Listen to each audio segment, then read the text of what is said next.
That's a really good idea because then it's a really good idea to do revisited because it means that you've got all your guests all ready to go. Yay!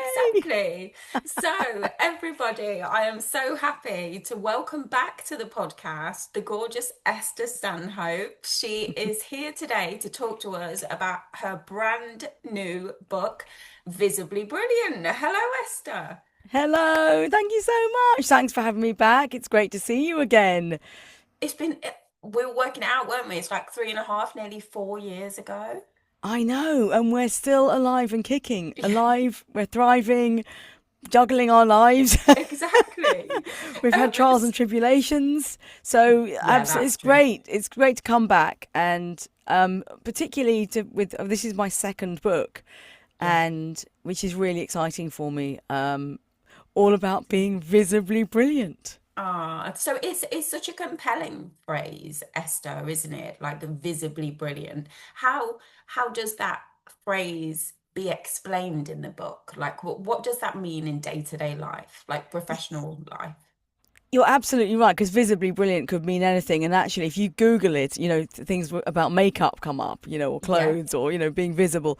But the whole premise of the book is around people who I work with on a daily basis because I work with leaders, I work with people that work in organizations, with entrepreneurs, and I use my skills as a broadcaster. My background's a BBC broadcaster. I use all of my skills for helping people to look good, sound good, and feel good. I use all my skills to help people to look visibly brilliant. And what I found is a lot of very, very super bright, successful people, from business people to leaders, are super good at their job and they work really hard and they work loads of hours and they are holding everything together and they're technically brilliant. yeah, But when it comes to being visibly brilliant, they're so busy being brilliant at their job and technically brilliant, they've just kind of forgotten to be the person that yeah. people see being brilliant. So the actual premise of the book is how to go from technically brilliant to visibly brilliant. Okay. And when I've talked to a lot of my clients that are in that category of, I call it the invisibles, the invisible Ah, superheroes in the shadows, wearing dark blue or black, wearing dark clothes, not really wanting to be on show. And even though you look at me now and I'm wearing red, I've got a yeah, flower, in the back in the day, even when I was a very successful, busy BBC producer, a senior person at the BBC, yeah. I was definitely in the category of being an invisible superhero. Ah, I was really good at doing the scripts, making everyone else look brilliant.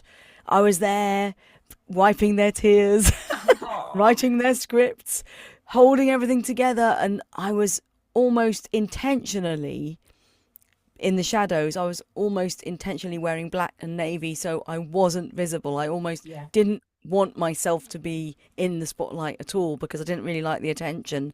And I Okay. felt as if, well, my job speaks for itself, really. I'm so good at my job, I will get promoted. Hmm. And yet, when it came to that moment of promotion, and when it came to me being able to effortlessly sell myself, I couldn't do it. Yeah. Because you always assume that the work, like you say, that the work will speak for itself. Yeah, that's right. Where do you think that there, because obviously you spoke about from going from technically brilliant to visibly brilliant, how do you think people can shift that? What is the kind of piece of advice that you would give? Because it must be quite difficult, especially from your personal experience, to be used to being sat, maybe being a wallflower and just allowing your work to speak for itself. How can you get to the point where you're like, actually, I really do need to push myself out there? Yeah, well, you might find this, Michelle, you might find that sometimes you feel a bit uncomfortable, don't you, to put Yes. yourself out there. And you're doing a podcast and you look really confident. But do you sometimes feel like, I just don't feel like drawing attention to myself? I All just the don't time. feel up for it. I've lost my inner confidence. I've lost my Yeah. mojo. And a lot of people talk about they feel uncomfortable because they feel like they're being fake or something, or there's Hmm. other people that are really visible. Other people are in the meetings going, "Oh, listen to my idea," and I'm going to post on LinkedIn. I'm so humbled by my award on LinkedIn, and they're thinking, I'm not that kind of Yeah. person." So you're absolutely right. A lot of people, including me, and I know the sensation of every bone in my body is telling me, if you talk about yourself, if you show off, you're a Yeah, big gob, you're a big mouth, and that's not nice. People think that you're big-headed, a narcissist, yeah, egotistical, which exactly. don't really describe how I feel. So the big tip is, what I've discovered is, if you can turn it around and think, well, actually, you're not showing off, you're Hmm. sharing. Yeah, And particularly people that don't normally get their voice heard. If they start sharing their insights, sharing their ideas, sharing their journey of how they got to their career, hmm, sharing their experience, like, did you know that, when you first become a leader, this is what you happens, this is how you feel, and being a little yeah, bit vulnerable and being honest and authentic, that's sharing. It's completely different from showing off. yeah, Sharing is giving, it's generous. It means that people are getting a portion of you. They're getting an insight, definitely. a tip, a hack, a story. And so if you think of it as sharing rather than showing off, Hmm. it's a very different brief. Yeah, And when it becomes essential for your career and for your business to be more visible, and it's not about being a social media star, it's not about exactly. ego, it's about being able to raise your profile within your organization or within your department.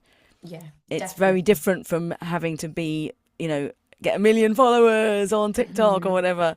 If you think of it as sharing, it's completely different. And then it kind of shifts the spotlight off you in a way, even though you're still being visible at the same time.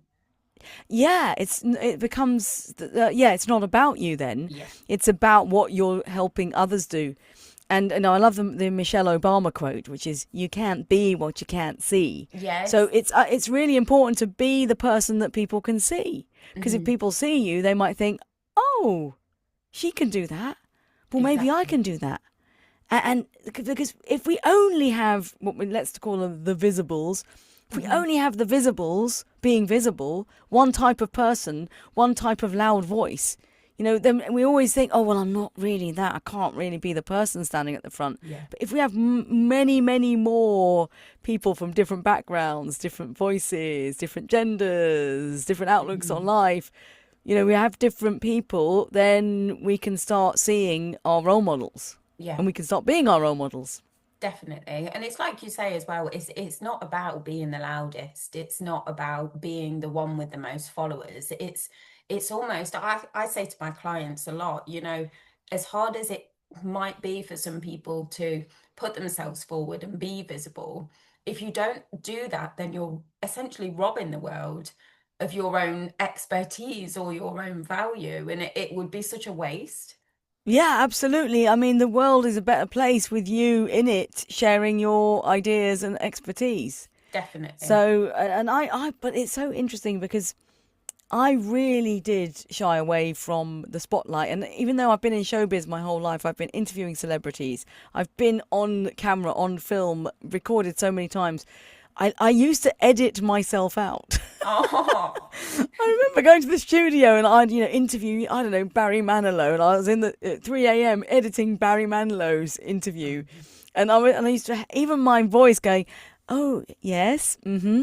And I used to think, oh, just get rid of that. And I'd cut my own voice out. So Oh, the bless. superstar, you only had the good clips from the star. Yeah. And that was when I was quite junior as well. And the excuse then was, well, I'm quite junior. I'm not really important. I wasn't really, I just wasn't up for the spotlight. I didn't really want to Mhm. draw attention to myself. So what I've realised though is, as you get more senior, and a lot of my clients are getting more senior, and Yeah. I'm helping a lot of clients that have put off this notion of being visible. They've put it off and put it off because, busy, busy, busy, doing my Mhm. work, doing my work. And then it gets to the point where now I've got to be a leader. Yeah. Now I need profile. Now I need to up my game. Now I need to do some public speaking. Now I Mhm. need to be running the meetings. I've got to be credible in the boardroom. And to suddenly go from zero to hero in one Absolutely. fell swoop is too much. So my book is really about, it doesn't matter who you are, what level you are. In fact, start as early as you can. this is a long-term strategy. You need to do one thing a day, just one little thing to help yourself build the momentum to raise your profile, to increase your network, to increase your confidence, speak more events, write more articles, comment on on other people's articles. So really, it's about getting a momentum of visibility. I call it the visibly brilliant bicycle wheel. Ah, I love The that. wheel of visibility. So you've got different spokes of the wheel, and you have to make sure that two are going round all the time. So a Okay. podcast, tick. That's one of my spokes today. Exactly. Thanks to you. Do you think, Esther, that we hide behind excuses a lot of the time? Like you said, you were saying, oh, I'm just a junior, or, maybe somebody else could take over doing that. Do you think it's a self-preservation thing for us? Oh, absolutely. And I don't blame anybody for chickening out of Yeah. writing that article on LinkedIn. I literally trick myself to write articles on LinkedIn. I write my Monday newsletter, and I Yeah. get, Claire, my assistant, to write the LinkedIn article and post it. So it gets done. I have a process that makes me visible. I have my Yeah. own little internal processes so it's more my job. It's become my habit, my daily routine. It's not Yeah. about me having to battle with my confidence every day, thinking, am I confident? I kind of set myself up to have momentum and to have consistent visibility. Yeah. And it's However, having that accountability to yourself as well, isn't it? yes. What I've learned is there are 10 top reasons. I don't know if I remember all 10, but I can tell you the main themes. Yeah. When I've interviewed people all over the world, and it doesn't matter if it's financial services, pharmaceuticals, the creative industries, politics, everyone feels quite similar about, oh, I don't really know if people really want to listen to me. Yeah. The similar, when you say excuses, I don't want to blame anyone, because I think the first stage actually is not beating yourself up, Yes. and just saying, you know what, I really want to be visible and I'm really struggling with it. And it's Mhm. totally normal, because you said it, self-preservation, because your Yeah. brain and your insecurities, or the triggers, the Mhm. triggers in you, the fight, flight, or freeze trigger is probably saying, keep yourself safe. You don't want to Mhm. look a fool. You don't want to look Exactly. an idiot. And maybe when you were a kid, maybe your parents said, and in many cases it's a cultural thing, people's parents say things like, don't open your mouth and speak because you might prove that you're stupid. Yeah. So remember to be quiet. Don't speak because you'll Exactly. look stupid. So a lot of people in business have heard that from their parents, and now they're Definitely. trying to be a leader, and they've been told their whole life, listen, be dignified. Don't speak because you come across as an idiot. So Yes. then, hang on a minute. Well, maybe in some circumstances, maybe, but not all the time. And guess what? Now you've been silent and you've been listening for your whole career, but no one's seen you, no one's heard you, because you've been Yeah. so dignified and so doing what your parents told you that you've just silent. So I think one of the main excuses is, I'm not one of them. I'm not invisible. I'm not like that. They're like this person. They're confident. I'm not. They're confident. And it's this kind of us and them feel. Yes. And so they think, well, I'm not one of those big mouths that go on LinkedIn. Mhm. I'm not fake.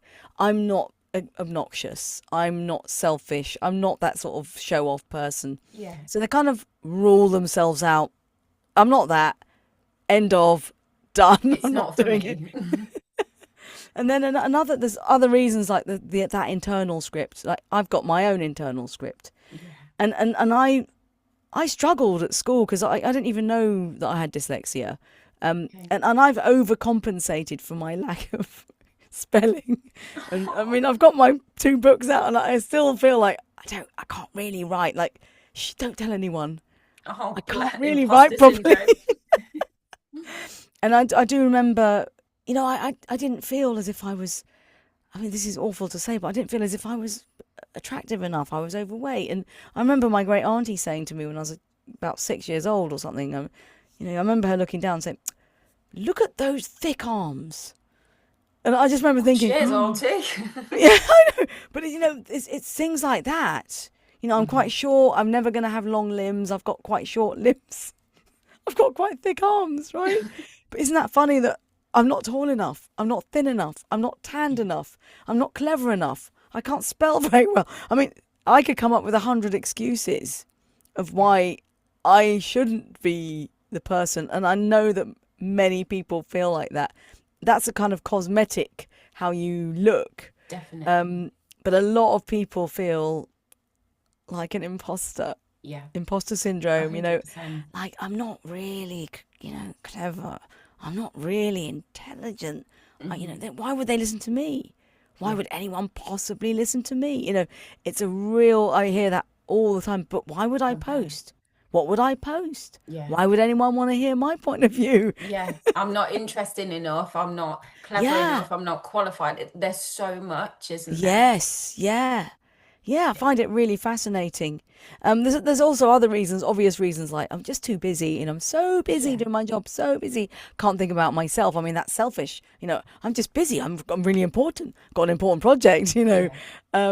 Yeah, and people will really argue with you, like, no, no, no, no, I haven't got time to do, that kind of frivolous, selfish, Yeah. you know, Self-indulgent. self-indulgent. It's self-congratulating. I'm busy doing this very important project. It's Yeah. quite interesting because then, okay, so when you're next at that, sitting across the panel from these very senior people in your organization, you're sitting across that panel, what have you got?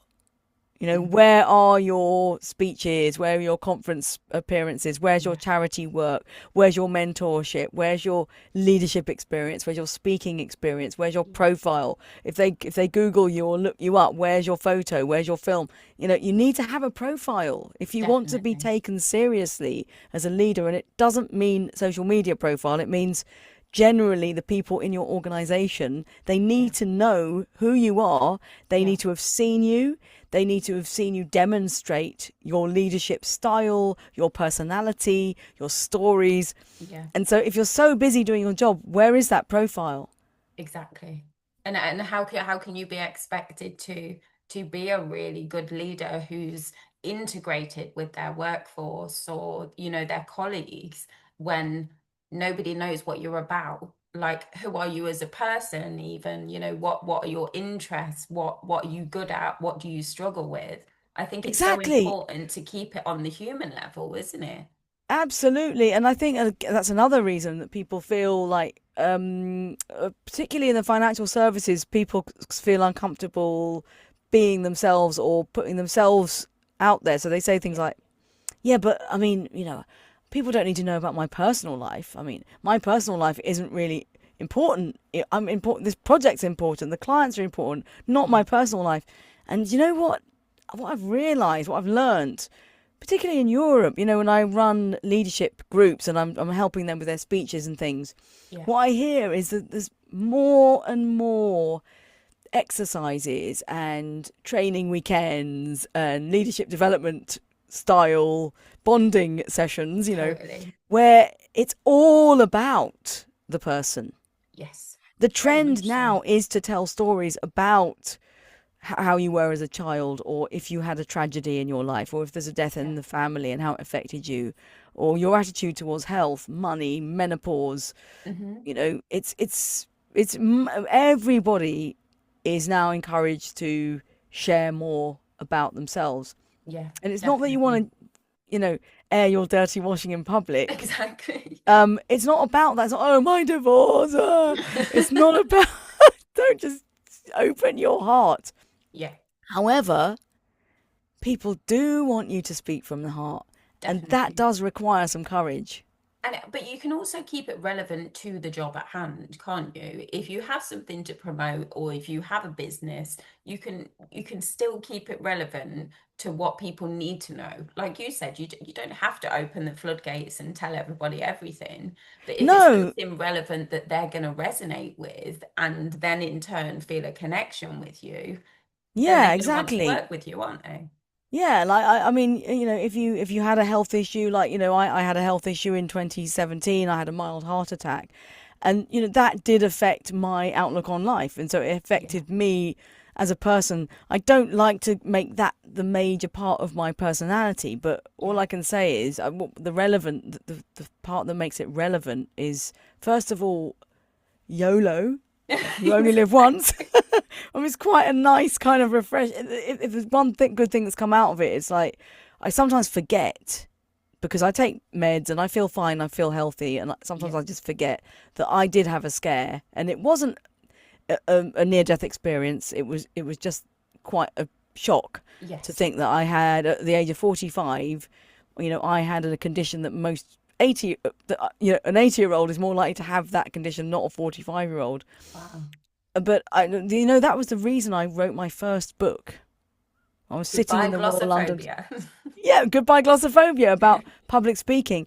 I was Yeah. sitting in the Royal London Hospital, and I remember sitting there, and I'd asked my husband to bring my laptop in. I remember saying to myself, I haven't finished my life. I've only just started my business. Why haven't I written my book yet? Right. No excuses. Like, Mhm. if this is a serious matter, if I'm taken away from what I really love doing, which is working and being busy, and yes, Yeah. of course I love my kids, my family, and all, I love life, but I really love my work and Yeah. ideas and creating stuff. And I was like, I'm there's no not done yet. excuses. Yeah, I'm not done. And also I was making excuses Yeah. about not writing the book, about getting myself out there. Yeah. Oh no, I won't do too many. I can't do a weekly newsletter. It's too. I think it's too much. And after that experience, I think it did fuel the fire a bit. And I Yeah. thought, you've got to create stuff and stop being scared of judgment. I mean, I think that was a massive thing that held me back, was the fear Yeah. of people judging me, or the fear of people criticizing me, Yeah. or saying that's not good enough. Isn't that funny that I was so Yeah. worried about being judged that it It stopped me doing stuff? definitely, something that's really interested in is somebody said to me once, all the thoughts that you have up here that you tell yourself on a daily basis, whether that's, you're not good enough for this, you look like crap today, so don't go and film a video, or whatever it is, if you were to write these things down, you will find that it isn't your voice, because you can attribute to those particular phrases somebody that has said that to you in the past. And actually, because we take on so much of other people's, thoughts and opinions during our life, it's actually not our voice at all. You're absolutely right. I mean, I do suggest, when people have that awful voice of doubt, to name it and tame Yeah. it. If you name your voice of doubt, you can tame it. But what you're saying is there's lots of voices of doubt. So I call my voice of doubt, and he is, I don't know why he's male. He's just called Cynical Cyril, right? Okay. Cynical Cyril is there going, yeah, yeah, yeah. It's not, you're embarrassing, like you're an embarrassing mum. And I used to think, oh, I'm an embarrassing mum. Oh gosh, I'm an embarrassing mum. And now I feel more like, yeah, I Bugger off, am. Cyril. I'm like, yeah, thanks, Cyril. I am embarrassing. Bye. And then somebody, it was one of my clients the other day, she went, oh, but what if you've got more than one voice of doubt? Because I was running this session, I said, name your voice of doubt, right? People Yeah. were naming them like Debbie Downer, Rude Ruby, and then one guy said, I can't tell you my voice of doubt because it's really rude. And I said, Okay. okay, we'll talk about it afterwards. I won't tell you what he called it. It was rude. I really want Anyway, you she to. said, she goes, I've got my father, my grandmother, my auntie, I've got my kids, I've got my sister. I said, oh my goodness, she's got like these voices of doubt, like going Yeah. round and round her head. I said, well, what you can do then is you could get all those voices, put them in a big voice ball, Yeah. but make it small. And put them on your shoulder. And ultimately, it's going to be the same kind of, Yeah. well, you shouldn't really do that. You shouldn't really be showing off. You've got to be respectful. Listen before you speak. All those kind Mhm. of, be quiet, be careful. People might not approve. Oh, I don't know if I approve of you. You're Yeah. not clever enough. You're not articulate enough.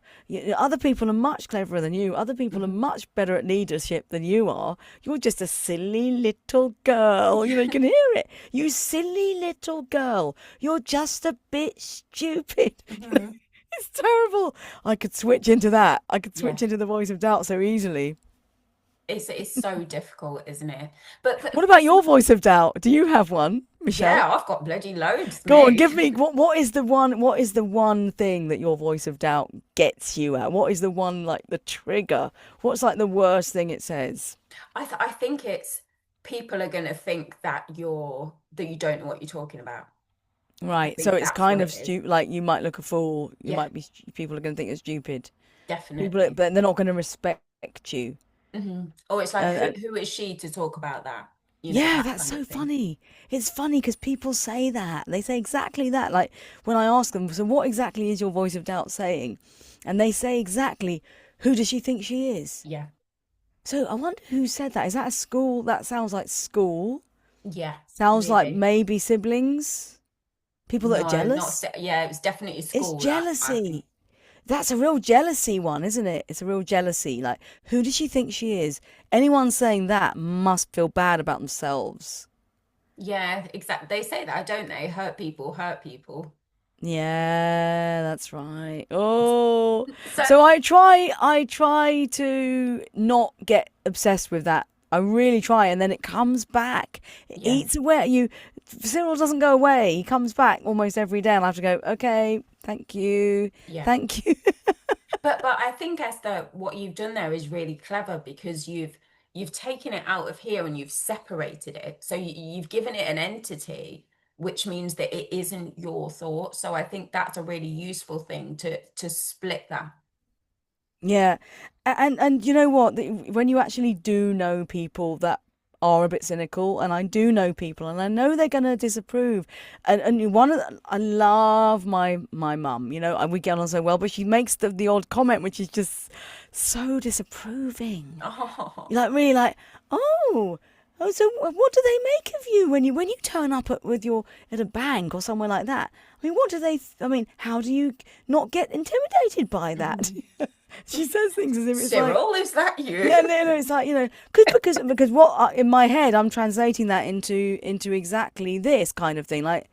You are a bit stupid, aren't you? You know, they're not. No one's really going to respect you. You're just a silly little girl, aren't you? You're just a silly little girl, Oh and God. that's kind of what she's saying. Yeah. And it kind of triggers me. And I know somebody else, and I know that, when I do some work or I'm writing my newsletter or even with my book, I know that some people might read it and go, "But that wasn't really. Hmm, I thought it was going to be a bit more intellectual." Oh no, why do we do this to That's my ourselves? trigger. Is I thought it was going to be, cleverer, Oh more my gosh. intellectual, and then I've realised, and sometimes I have come a cropper when I've been the wrong booking, and I've gone to an event and I speak at an event, and I'm not a professor and I'm not intellectual, but if you want to have energy and you want to communicate well. And you Hmm. want somebody with ideas and creativity, Experience. that's my lane. I'm not the intellectual professor lane. That's not my lane. And I think if Okay. people want me to come up with these professorial style insights, it's the wrong gig for me. And I've come a Yeah. cropper a couple of times where I think the expectation has been that I might be a more proper person. And Okay. again, that triggers me because I'm like, I'm not really proper. I'm not really proper. Oh, Because I'm neurosparky, okay? yeah. I'm not normal. I can't help it. I'm not normal. I'm not proper. I'm not perfect. I'm not going to waft in and be mysterious and very, very well spoken and totally on point. I'm just not that sort of person. And Yeah. it's taken me a long time to accept that. Yeah. But what you are, Esther, is brilliant. Brilliant at what you do and experienced in what you do. So, and anybody would be lucky to have you to teach them. So, Yeah, and the other thing is that people that need my help, that they really need my help, and I can help, I can coach people, with my producer's hat on. yeah, I can get a really good performance out of you if you want it. If yeah, you want it, if you're cynical and you don't believe in it, you won't ever have a good performance, and exactly. I won't be able to help you. So Hmm. so there, it's I take it really. I take having fun and being fabulous and all that really seriously Yeah, because you've got to be seriously fabulous. definitely. It's not a joke. I mean, I can do humor and help you to look like you're effortlessly, being fabulous, but it's actually quite a serious business underneath. The Yeah, swan's 100%. legs are paddling away really hard. Um, but you have to, there has to be a fit. Yes. So with one of the reasons people don't want to be visible is they're cynical. Okay. Yeah. So they might think, I tried that, doesn't work.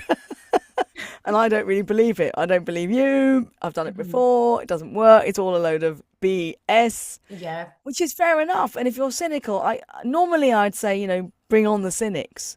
I like to think that the book isn't unrealistic. I don't think it's just everyone just smile and be Yeah. fabulous. I do seriously think I understand what it feels like to really feel uncomfortable, to Totally. be a big gob or to put Yeah. yourself out there. And the good news is the book is saying it doesn't matter what your personality type is. You can be an introvert and you can be visible on paper. You can write stuff. You can Yeah. be an extrovert. You can be any personality type from any background, but you can share some really interesting stories about Yeah. you, your insights, whether you're a data analyst, a lawyer, Hmm. or a rock star. Yeah, Whatever, definitely. you can share in writing, you can share in speech, you can share on a podcast, in an article, or just Hmm. internally, you can share it in a seminar Yeah, for some people in your department or another department. But it's about definitely. raising your profile little by little and not being afraid to be yourself. Yeah, 100%. So if there's somebody listening that's thinking to themselves, I know I've got to be more visible, but I just don't know where to start. Part There's a big premise in the book that says that everybody, if they do one action every day, then it Yes, will help. Like, can yes, you give me some examples of what people could do? yes, absolutely. First of all, I think you've got to decide that you want to do it and why. Yes. So if it's because you want to get promoted, then there are lots of things that you can do to get promoted. And one of them is to share your visibility more. How do you Yeah. do that? Maybe put yourself forward to chair the next meeting. Okay. Maybe you could put yourself forward to speak at the next diversity and inclusion event. Maybe you could put yourself forward to be one of the mentors for the graduate scheme. Or Yeah. maybe there's a charity or something that you say, oh, I'll lead the client charity drinks. And so all you've got to do is turn up at the charity drinks and say, welcome to the charity drinks. It's such a pleasure to be here tonight. We're so happy to welcome you. We're aiming to raise money. Everyone drink and enjoy your evening. Thank you so much on behalf of blah blah blah blah blah blah blah. Boom, that's 1 minute of thank yous, which Yeah. is really not much script to learn. It's no sweat, but you have been in the spotlight, and it's those moments. So it's a combination of just looking around, speaking at events, but also Mhm. looking for opportunities, and just looking around. So I would say the first step is to think, oh, I do want to be more visible. What could I do? And have a bit of a brainstorm. Maybe the Okay. first port of call is have a conversation with somebody who could help you, somebody who might be visible, maybe your Yeah. boss, maybe a colleague. Just do something. Just do the thing. It doesn't matter what, have a conversation. Even writing down what your ideas on a post-it note, Yeah. that's an action. That's something. And that's Okay. what I suggest. Just do something, not nothing. So if Yeah. it requires 5 minutes of thinking and brainstorming or 1 minute of brainstorming, that is better than 0 minutes. Definitely. And like you say, is if you build these habits in on a daily basis, it Yes. almost becomes second nature anyway, doesn't it? Yeah, and I have daily habits. I do my yoga in the morning for a few minutes. Do you have a daily habit, Michelle? Just getting through the day at the Yeah, minute, to be but I honest. tell you what, if you want to get something done, whether it's clearing the shelves in the storeroom, Yeah. or it's cleaning the bathroom, or redoing your drawers in your bedroom, something small, right? Or Yeah. for me, it's the shelves in my office. It's a disgrace. I am a disgrace. Okay, I Disgrace. can't even show you what the camera is. The camera's looking this way. If I turn the camera around, it's a shocker, right? But if I wanted to clear these shelves, what I've decided is little and often. Anything definitely. small. So 2 books, sort out two books moved every day is better than 0 books moved. If you don't move 100%. any 0 books, 100 books don't get moved across, 50 days. But Yeah. it means in a year, imagine that. Imagine if every day you spent 5 or 10 minutes on your own visibility and looking for opportunities, maybe posting, maybe liking and sharing a post on LinkedIn, something so simple, Yeah. or sprucing up your profile, right? Hmm. If you do 5 minutes a day across a year, say if it's only work days, 250 days a year, that's 250 little units of stuff that I you've done know. to move yourself forward, you see? Yeah. It's amazing, isn't it? So would you say, Esther, that the majority of being visibly brilliant is mostly rooted in mindset to start off with? Yeah, absolutely. And so half the book is actually dedicated to why this is a really good idea. Okay. This is, and if you could just change the lens, move the mindset from it's not showing off, it's sharing, Yeah. but also if you can see that there's no downside, you're helping others, there's only upside Hmm. to raising your profile. There's no Definitely. downside. It's if you think, oh, but what if people cut me down? But what if they don't? Why would they cut you down if you're being generous? Why would Exactly. they cut you down if you're helping and sharing? And then if people are cutting you down, my question would be, are you in the right place? Is it time for you to consider rising above it all and moving Definitely. laterally or forwards or over there? Hmm. You can move. I think it's about moving on, moving sideways. It's about not being stuck under the Definitely. radar, invisibly getting on with your work every day. Yeah. Unless you want to do that. And if you want to do that, that's fine. This book is for if you really know that secretly you're like, I know I've got more to offer. I Yeah. know I could do better than this. It's for those, it's for the secret superheroes. Yeah. It's almost like a little kind of pocket guide for people to feel like they have you and your expertise kind of guiding them through the process as well, isn't it? Yeah, and it's also a guide how to write a really good article, how to start, where it's got triggers like you could write about your first job or your worst job, or you Okay. could write about the questions you get asked on a daily basis. It's got Hmm. very practical triggers of what content you could start writing. It's about finding that content. But really it's encouraging people to write down their ideas and their insights. I've got Yeah. my SOW plan, SOW, speak, for opportunities and write. Oh, SOW. Sow the seeds of visibility. Speak more. Look for opportunities. If you can't find them, create them and then write more. If you write, you've always got a hotbed of something to use in yeah. future. If you don't write anything down, you've got blank sheets. If you Hmm. write one sentence, for example, yesterday, what did I write down? Let me just give you an example. Look, okay, I've written down this from this week. In a pitch, okay, just say for example, I wrote this down. And this isn't planted. This is just you've asked me, so I'm Yeah. I'm doing it off the cuff, darling, off the cuff. I've just written it on a post-it note here. Look, in a pitch, what you're actually, this is if I'm working with a pitch team. In a Yeah. pitch, what you're really doing is just answering this question. What can you do for me? Look, that's my little thing. My thing. In a Oh, pitch, all you're answering is the question that the client is asking, which is, so what can you do for me? yeah.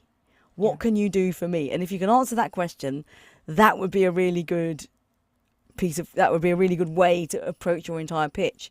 So for Yeah. example, I could write a little blog about that. It's only Hmm. one little sentence, but the head guy in this pitch team the other day said he told me that in a pitch, all we're answering is this question: what Yes. can you do for me? So this is what we can do for you. We can save you money. We can help you to be more efficient. Yeah. You're answering that question. So that's an example because I've written it down on a post-it note. That can be a blog. It can be a story. Hmm. It's like Write it down. I think like once you start being visible and doing having these like small steps, it can actually spider out. So for example, if you're going to write a blog about that, just Yeah, that about what question. really are you doing in a pitch? Yeah, Yeah. yeah. And then it can be a LinkedIn post, then it can be an Instagram Yeah. post, and then It you can can, be in a presentation. It yeah, can be, you can exactly. send it to your client that you just helped that said, what we're answering is, what can you do for me? That's the question we're answering. Definitely. It can be audio in a podcast. We're talking about it now as a piece of content in a podcast. How to pitch. You're really answering a really simple question. You're Yeah. serving your client in a pitch. So but it's the everyday little things. It's the little Mhm. sentences, being able to pick them out. I think Yeah, that's really, and so it's about getting into the habit of doing it. But I've got definitely. loads of trigger questions that you can ask yourself, so you don't have to think every day, what could I write about? Yeah. I've got loads of examples, firsts and worsts. The Yeah. first time I dot dot dot. I mean, you could go on forever. Yeah. It's quite First time fun I ever came to actually, the isn't it? office. The first time I met the boss. The Yeah. first time I met Michelle. Yeah. There's like that would create 10 articles. Yes, exactly. The Can first can time you I ever had a snog. can you share with me a story, Esther, about maybe a client that you've worked with that has gone from being technically brilliant to visibly brilliant, and like the impact that it had on them and their career?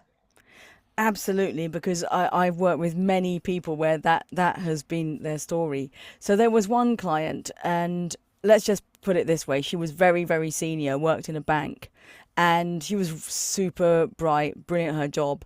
But however, the person that she had taken over from was a really loud, bombastic guy. And Yeah. everyone loved him, and he had a really loud voice, and he spoke really well. And then it was her turn to get up there and be the person in the spotlight, to be the public Okay. speaker.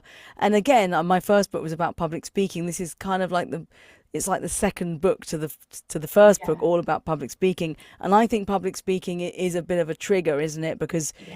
you've got to go there if you want to be visibly brilliant. Yeah. You've got to go there for the public speaking. So this particular client, she had had a really bad experience in the past and been Oh. terribly criticized, and she had choked on stage in front of clients about 8 years Oh. before I met her. So she had just avoided any Yeah. any situation where she might have a slip up or she might not be perfect. And she was absolutely, like, she used to wear black, didn't want to draw attention to herself. Anyway, I said, look, you've got, now that you're the leader. And she said, look, I need to be a leader now. They have to see me. But Yeah. I'm just terrified she's just terrified of going, making a mistake. Oh, Just bless her. terrified of being humiliated, Yeah. terrified of her reputation being ruined, terrified of everything. So she was dressing conservatively. She wasn't taking any risks. I said, well, look, let's talk about risk. What's the risk that you are invisible and you're so safe that you wear black and navy, never wear a color. Yeah. You're behind the scenes. What's the risk? Is the risk that you're perfect and you don't make a mistake, but nobody sees you, and Exactly. you're not going to continue your leadership journey if nobody knows or Who you sees you. are. That's a risk. Or is the risk that you do find some courage and Mm. get yourself out there and discover your voice and discover your own style, and maybe you make a mistake. What's the bigger risk? So we Exactly. agreed the bigger risk was that she was invisible. Yeah. So she got herself styled, wore a teal suit for the next conference. I said to her, Oh, don't just practice for one conference. We're going to have to get you out there. yeah. You've got to practice every week. You've got to have some kind of speaking engagement. You need to be putting your camera on. You need to be chairing more meetings. You need to Mhm. be doing more charities, even just opening the ribbon, like that person at the Yeah. front. Um, and then maybe it took about 6 months. So 6 months later, and then just cut to a year later. A year later, she's like having photo shoots. Oh, She's a spokesperson. She's on podcasts. She's been invited to the conference because when she nailed it, it only took one really big gig to nail it and for people to say, "Wow, that was so good." When she nailed it and people really liked her, and she's really warm and really, really generous. She's a generous person, and she was speaking from the heart. oh, She spoke as herself. She didn't try yeah. to be this other person that she thought she had to be. Yeah. And when she learnt to be herself and speak from the heart and wear the colour that she liked and throw caution to the wind, people loved her. Oh, And and she's visibly brilliant now, but she's yeah. not selfish, she's not arrogant, she's not doing it from an egotistical point of view. Hmm. She's doing it because she knows she had to do. People needed her. Oh, She had to do it, but she struggled, really struggled. But then when she realised that she was getting this good feedback and people were actually really enjoying her stories and enjoying her sharing herself with them, it completely changed her career and her life.